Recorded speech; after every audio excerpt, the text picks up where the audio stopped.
নিজের পুকুরে আমি পেলে অনেক যত্ন করেছি। আল্লাহ এত বড় একটা মাছ দিয়েছে, এজন্য আল্লাহর কাছে আমি শুকরিয়া আলহামদুলিল্লাহ।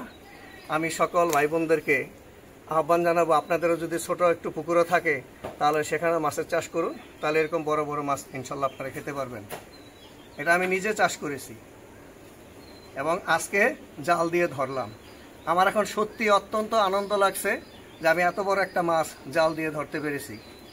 হয়তো আমার পুকুরে আরও মাছ আছে, যখন আমি সেই মাছগুলোকে ধরবো জেলে দিয়ে, তখন হয়তো আমার আরও হাসি আপনারা দেখতে পাবেন। আপনারা আমার হাতে যে মাছটি দেখতে পেলেন, এটি দেখেছেন আমার মুখে কীরকম হাসি ফুটে উঠেছে। সত্যি মাছটি স্ক্রিনে ছোট দেখা গেলেও এটি কিন্তু একটি বড় মাছ। দেখেন কত বড়, আমার এই পাশ থেকে ও পাশ।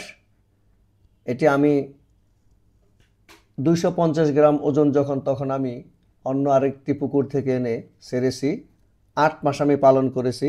8 মাস পালন করার পরে দেখেন কত বড় হয়েছে।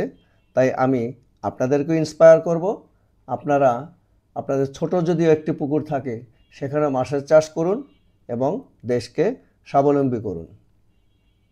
আমি তাহলে আমার এই ভিডিওটি এখানে শেষ করছি। ইনশাআল্লাহ পরবর্তী ভিডিওতে আবার দেখা হবে।